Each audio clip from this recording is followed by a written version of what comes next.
Boa noite. Estão bem? Estão com muito sono? Pastor, que todo mundo pode dançar, só que foi embora na segunda música. Segundo louvor. Se seu irmão estiver dormindo do seu lado, você chega bem perto dele e fala: aleluia! Aí eu tenho certeza que o sono vai embora. Aleluia! Aí acabou ali. Vou fazer uma pergunta para vocês me ajudarem aqui. Pergunta sincera, não tem resposta errada, tá? Pode falar o que você decidir. Quem é o Espírito Santo para você? Tem que falar alto, todo mundo quer saber.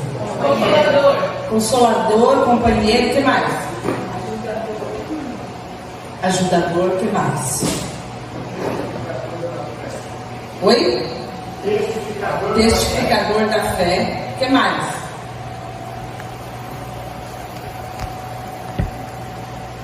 Por muitos anos, né? Nasci numa cristão, vocês sabem, né? Nasci conhecendo o Senhor, tive a oportunidade de conhecer o Senhor cedo, mas por muitos anos, eu estou falando já que eu era uma jovem, eu tinha muita honra, muito respeito, muita adoração, reverência pelo amor de Deus Pai, pela graça de Jesus, pela salvação, pelo sacrifício de Jesus. Eu entendia e compreendia na história da minha salvação a presença do Pai, a presença do Filho, mas eu não dava importância por falta de conhecimento, mas também por falta de experiência, à pessoa do Espírito Santo. Parecia que havia, dentro da minha perspectiva cristã, da minha experiência, da minha jornada, uma graduação. Vocês conseguem me entender? Deus Pai, Deus Filho e Deus Espírito Santo. Era, por muitas vezes, um Deus esquecido, por muitas vezes um Deus que negligenciado. E eu vejo isso na história da igreja também. Eu vejo isso na nossa vivência. Eu percebo isso nas nossas orações. E quando a gente se dispõe a passar um tempo falando sobre o Espírito Santo, é algo que para nós é muito desafiador e até intimidador, né? Se você for pensar, falar sobre a graça, sobre a salvação, sobre a cruz, parece que é mais confortável para a gente do que falar sobre a pessoa do Espírito Santo. Mas a verdade e esse é o grande intuito desse período que nós vamos ter juntos, que a gente compreenda, que a gente conheça, mas muito mais do que uma compreensão e um entendimento, que a gente experimente um nível de relacionamento, de adoração, de contemplação, de prostração ao Espírito Santo que nós eventualmente não estejamos vivendo. Se você passar e perguntar para você qual foi a última vez que você de fato vivenciou, que você tem certeza que você vivenciou uma manifestação, uma experiência do Espírito Santo, talvez você tenha que forçar um pouco a sua memória, ou talvez você fale: eu nem sei de que é isso que você está falando. Isso é inadmissível se nós entendermos que Ele habita em nós, nós somos templo do Espírito Santo, e a essência da participação do Espírito Santo na nossa salvação, na nossa santificação, na nossa jornada como igreja. Então, o nosso intuito é muito mais que a gente entenda a relevância da igreja, porque uma igreja sem o Espírito Santo é só um ajuntamento. A única coisa que diferencia a gente do que um monte de gente reunida, que fica junto, que se ama e que come junto, que fica junto na piscina e faz da gente igreja, é a presença do Espírito Santo em nós. Fora isso, a gente pode até ser uma criação humana, e eu vou dizer para você que existem muitas possibilidades de você contratar bons músicos, de você ter um bom preletor, de você ter uma excelente infraestrutura, e nada disso tem nenhum sentido se não houver a presença do Espírito Santo.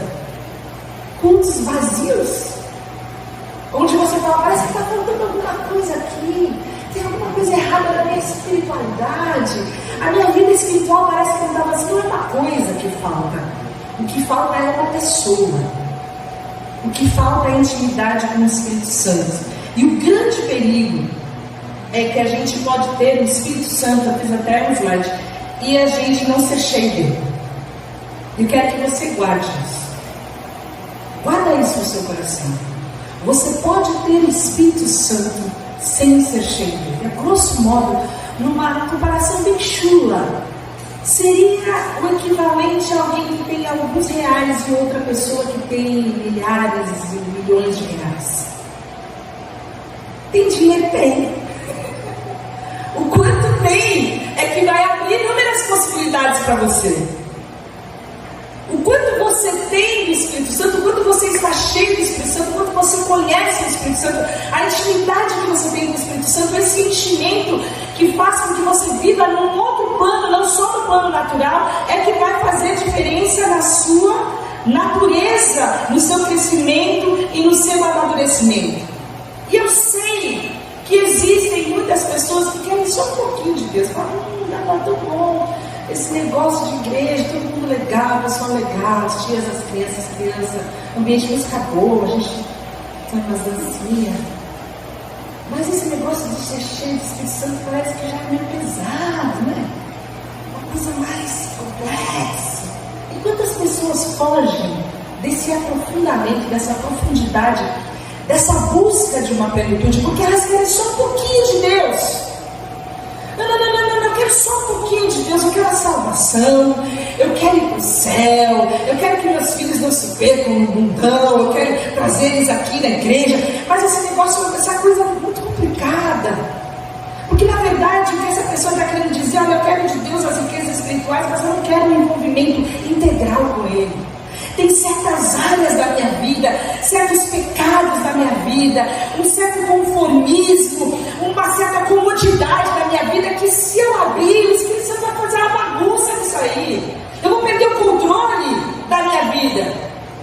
E essa necessidade que nós temos de entregar a nossa vida e deixarmos que o controle da nossa vida seja do Espírito Santo, é na verdade um modo de vida que todo cristão deve ter.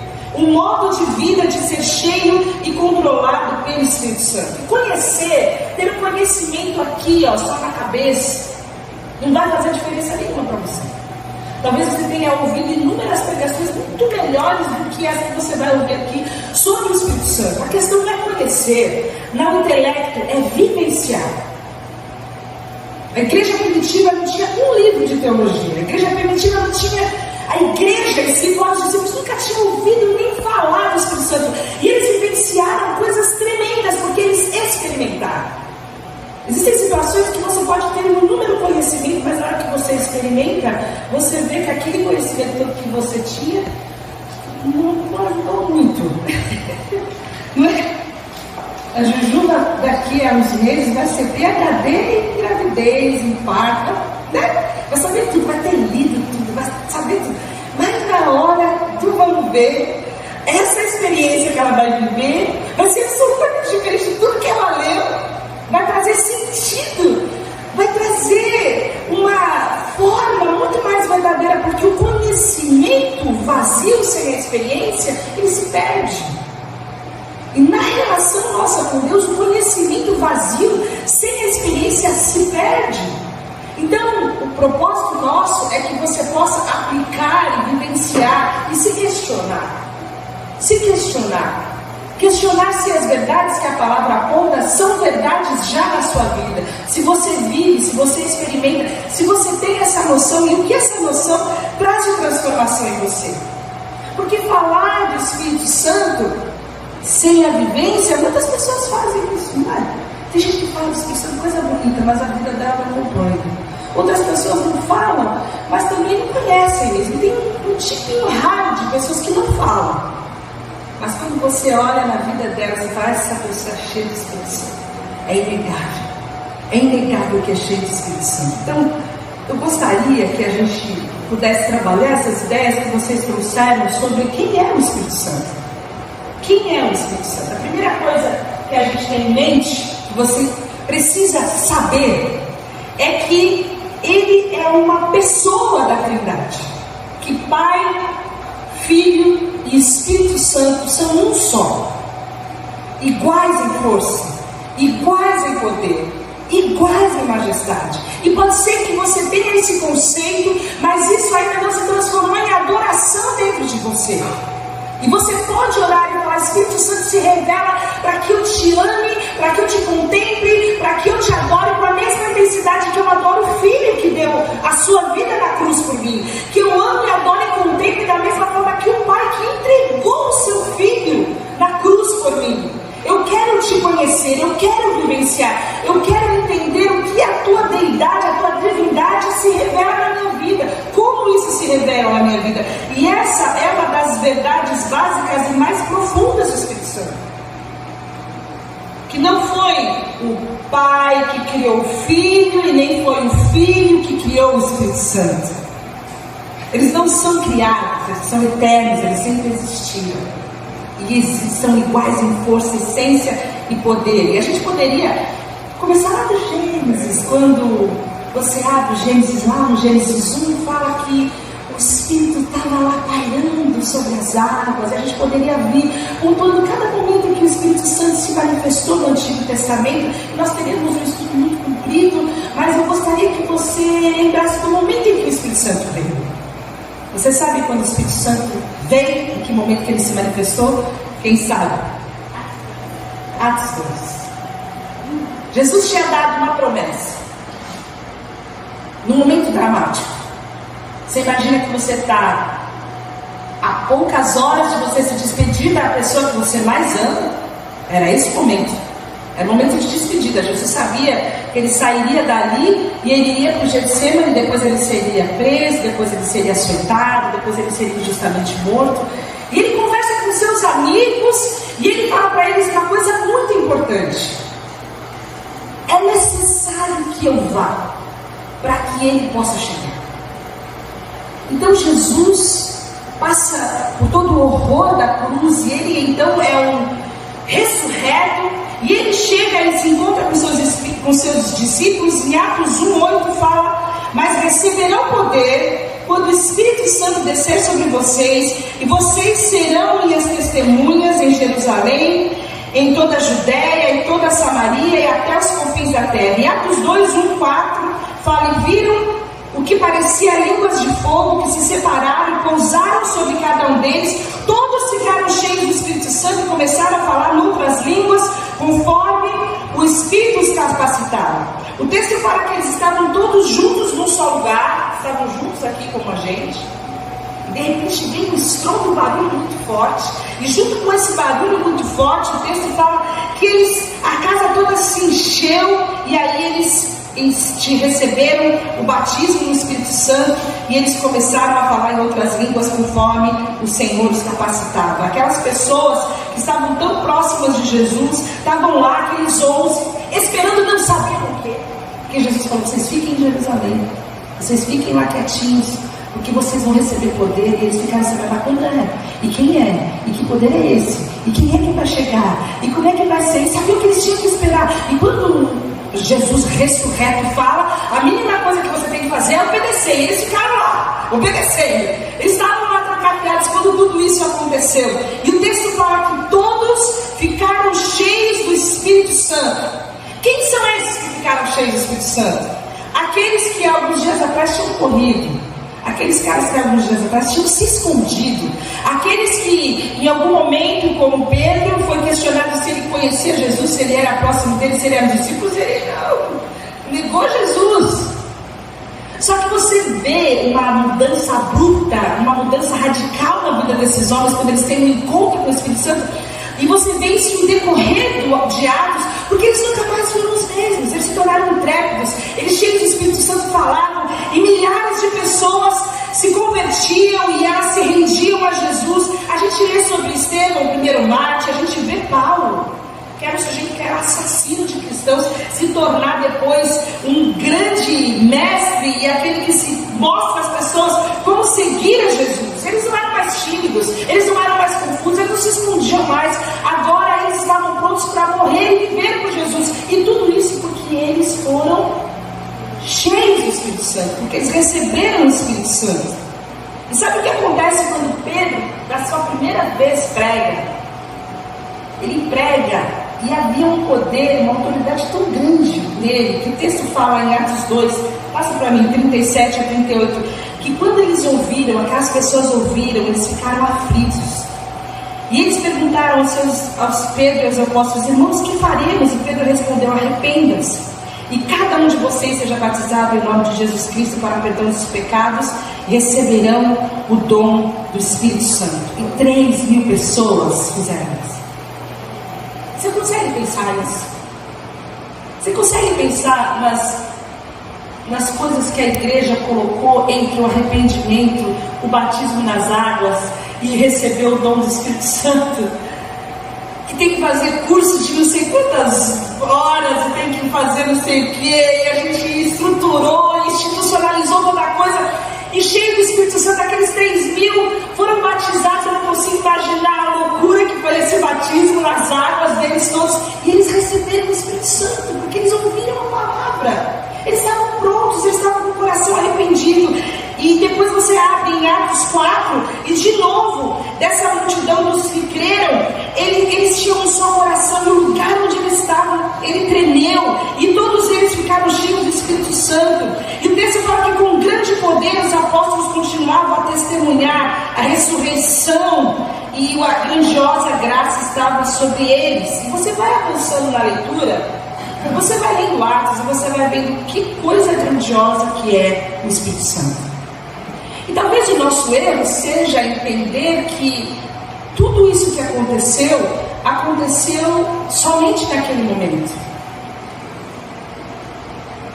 A gente olha como se fosse uma atuação, e de fato aquela atuação foi sobrenatural, foi majestosa, aí a graça e o poder e a autoridade estava sobre eles, e através dele a igreja de Jesus foi instituída, mas o Espírito Santo continua sendo mesmo. Ele é o mesmo, ele não mudou, e nós continuamos sendo discípulos de Jesus e igreja de Jesus.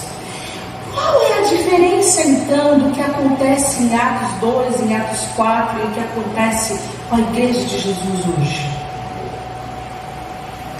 Por que as coisas não se desenvolvem, não se dimensionam nas nossas vidas, na minha vida, como foi na vida daqueles discípulos?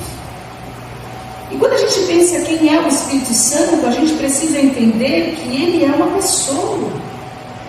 Porque muitas vezes as pessoas olham como se ele fosse um poder, como se ele fosse uma força, e ele é uma pessoa. Essa distinção pode parecer algo muito sutil, mas quando você se relaciona com uma pessoa, João 14:17 fala que ele vive com vocês, o Espírito Santo, e ele estará em vocês.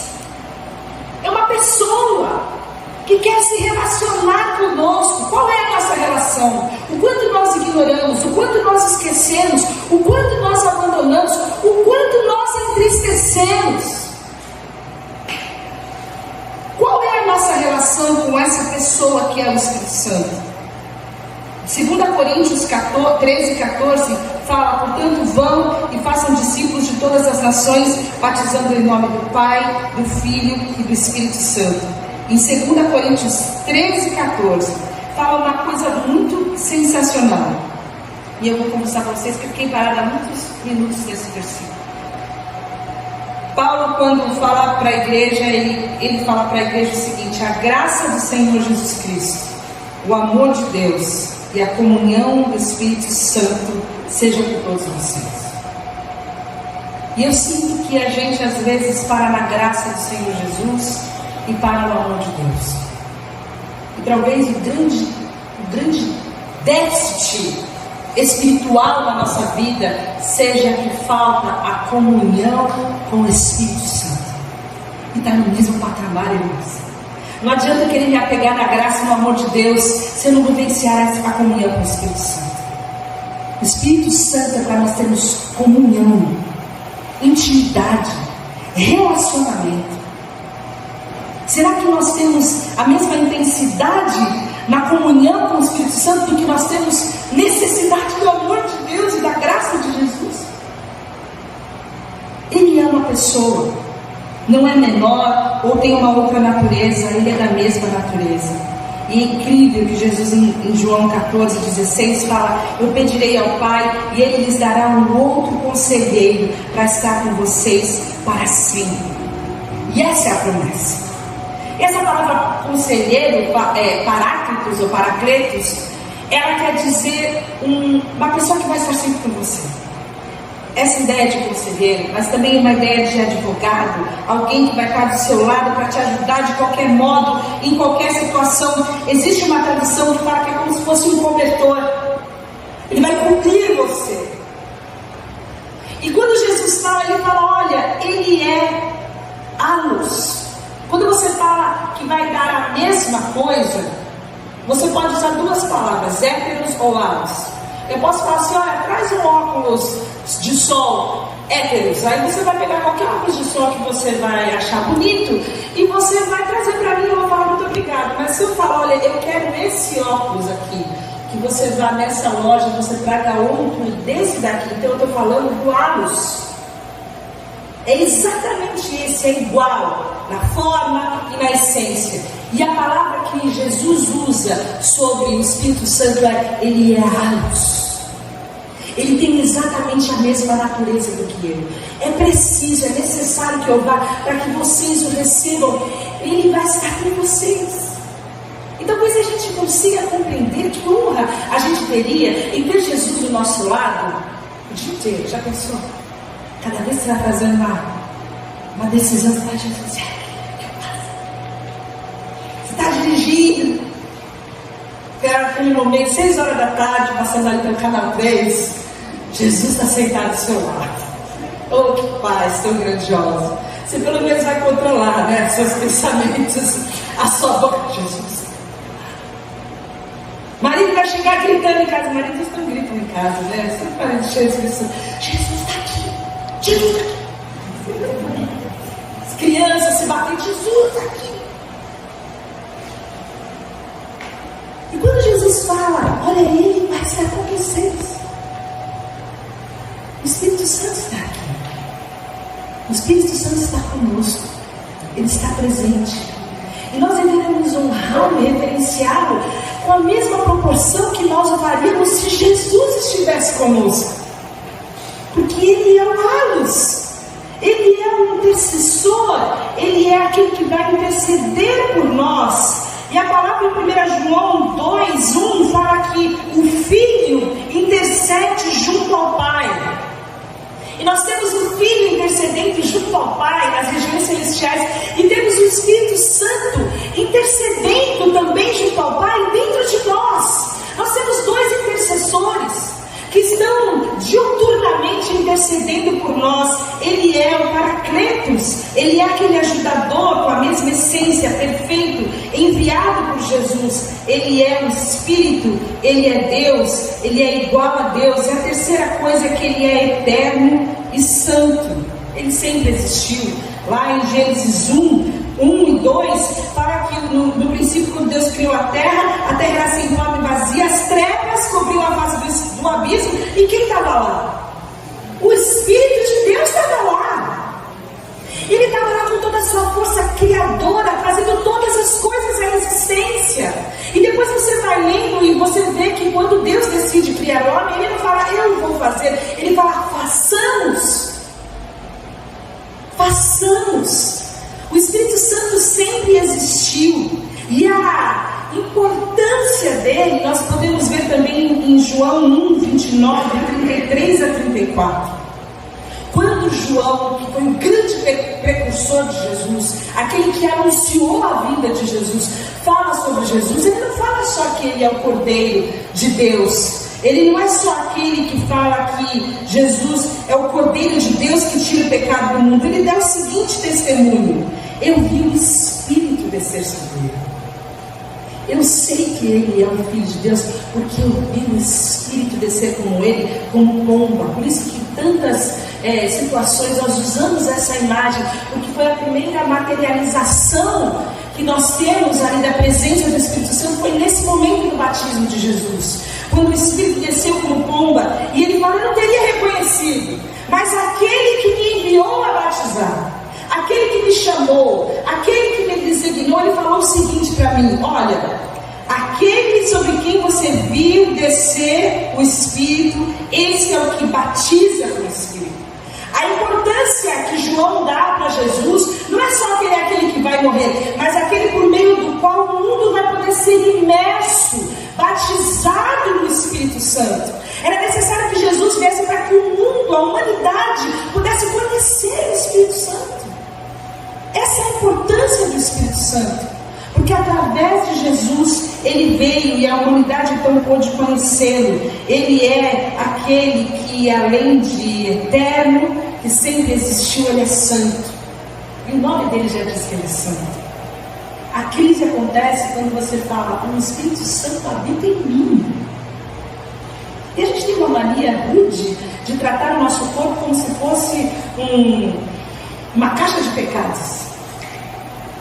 A gente negligencia, a gente olha para a nossa carne, para todas as dominações que a nossa carne tem, mas foi dentro de nós que o Espírito Santo decidiu habitar e tornar também cada um de nós santos. E esse mesmo Deus, esse mesmo Espírito, ele tem vontade e desejo próprio. E ele decidiu na sua palavra se manifestar para nós como aquele que tem sentimento. Não que ele tenha um sentimento semelhante ao nosso, mas é o que a palavra fala sobre ele ser entristecido.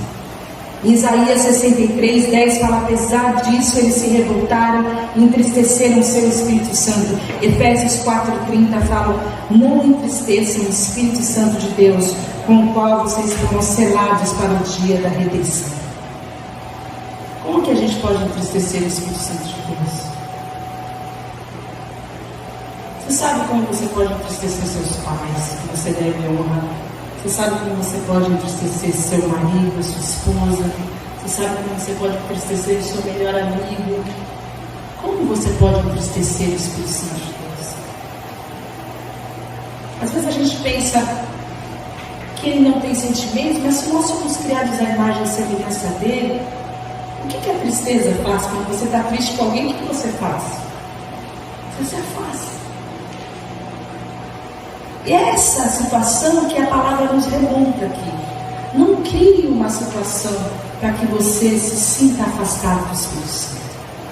Não se mantenha numa situação onde falta a comunhão, porque você precisa tanto do amor de Deus, da graça do Espírito Santo, como você precisa da comunhão, da graça de Jesus, como você precisa da comunhão do Espírito Santo. E ele tem vontade, porque ele distribui todos os dons, ele distribui a sua igreja segundo a sua vontade. O texto de 1 Coríntios fala: conforme ele quer, ele está absolutamente no controle. E a última coisa, ele é onipotente, ele é onisciente, e ele também é onipresente. Ele pode todas as coisas, ele sabe todas as coisas, e ele decidiu estar em todo lugar. Isaías 40:13 fala: quem definiu limites para o Espírito do Senhor?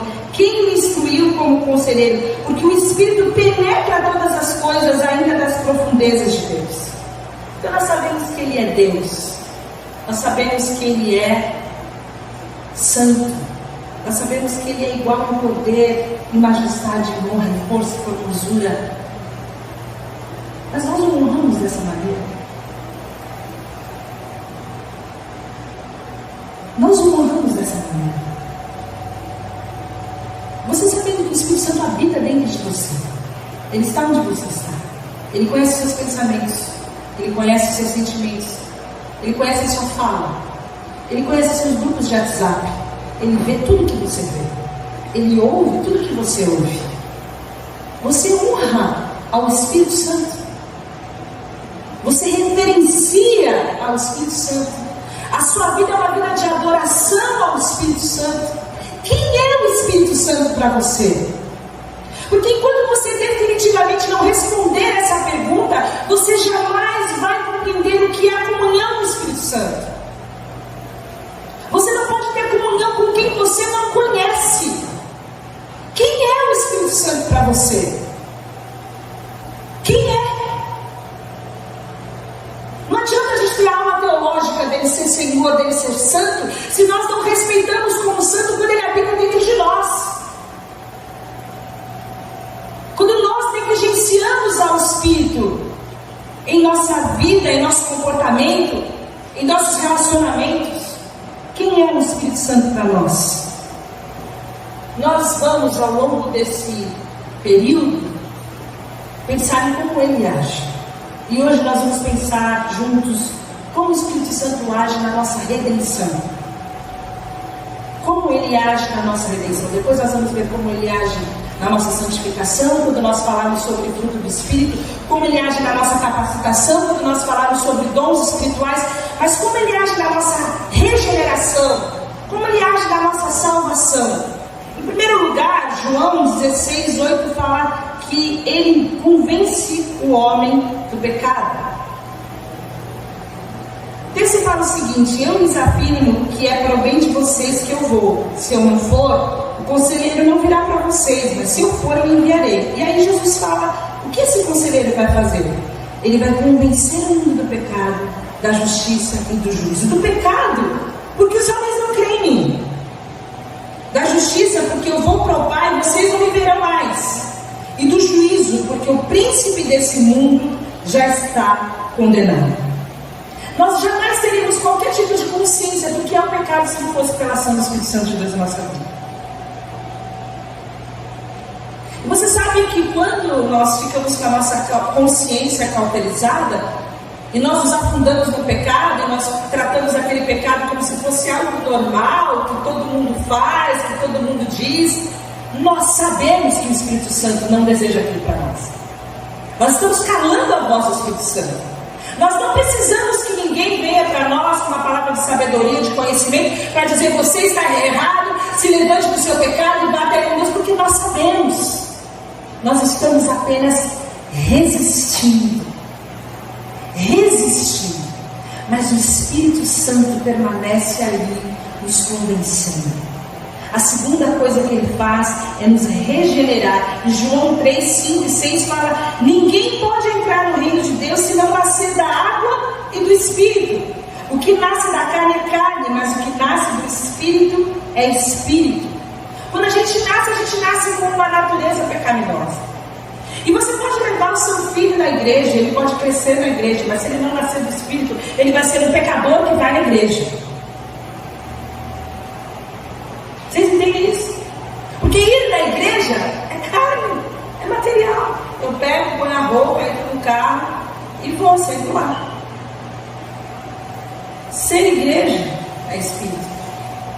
Eu não preciso de ambiente. O que é nascido do Espírito é Espírito.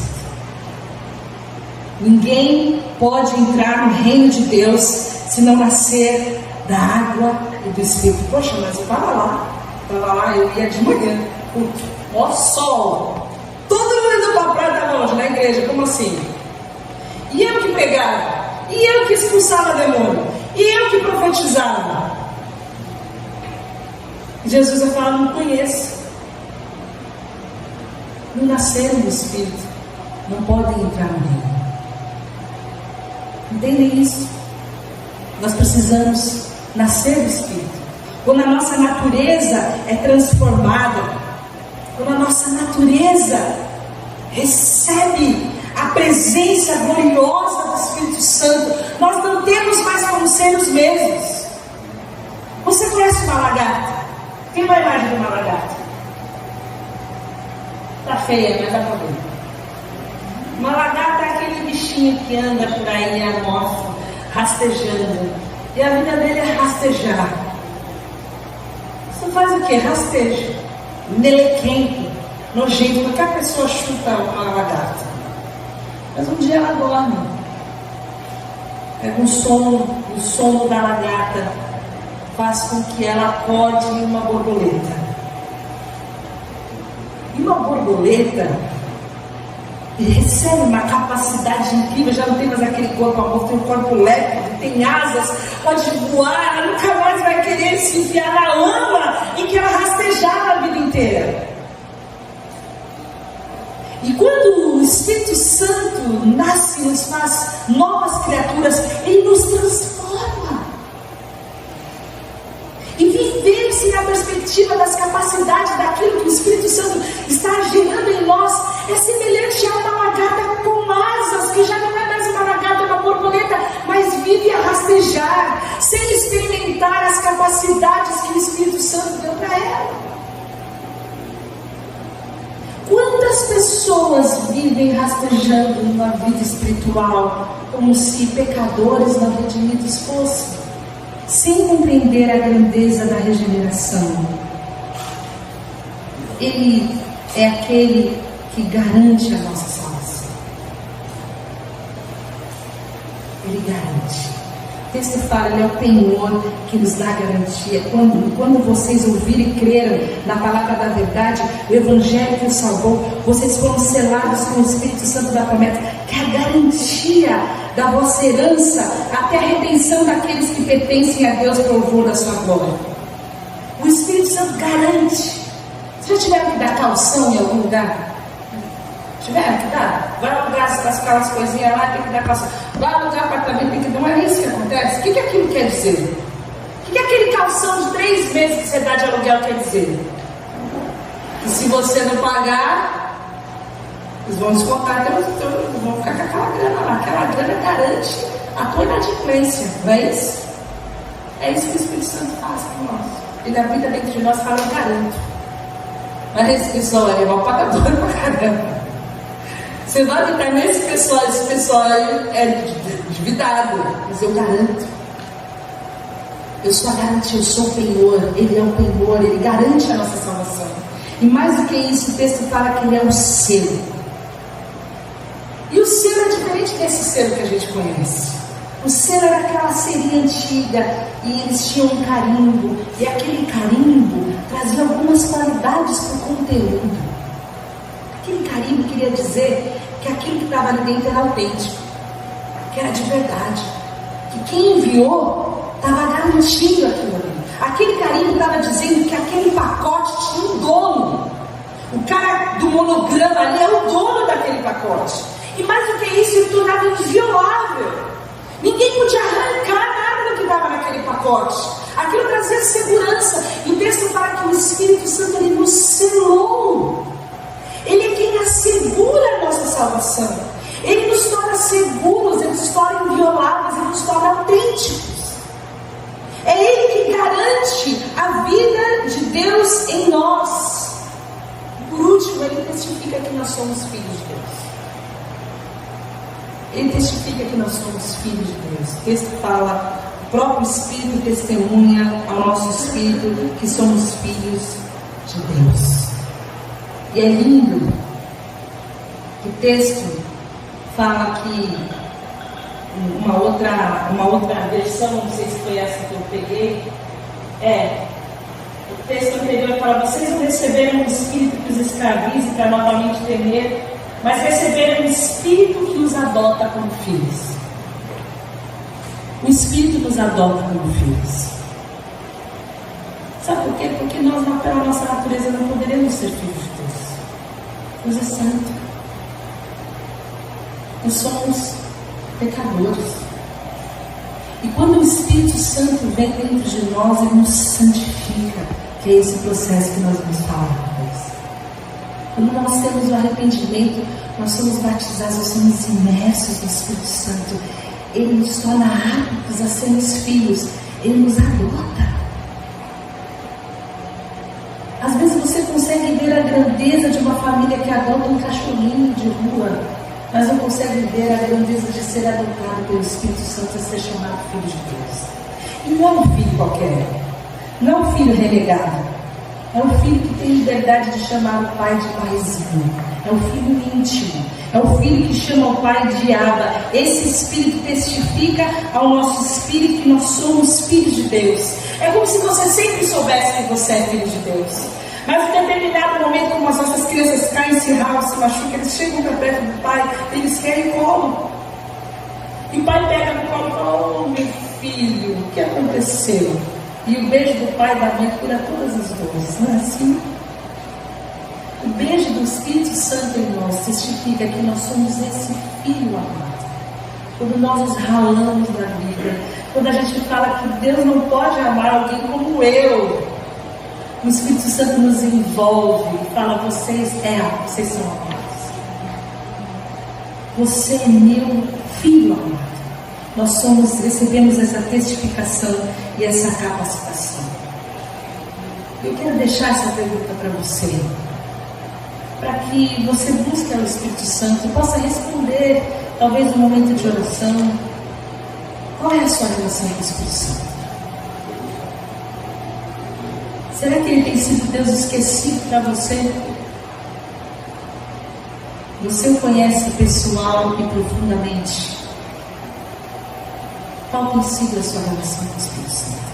Se você deseja mais, se você sabe que você pode ter e não ser cheio, se você tem vivido como um mendigo espiritual, com algumas moedinhas da sua mendicância, existem riquezas espirituais disponíveis para todos nós. Está tão limitado.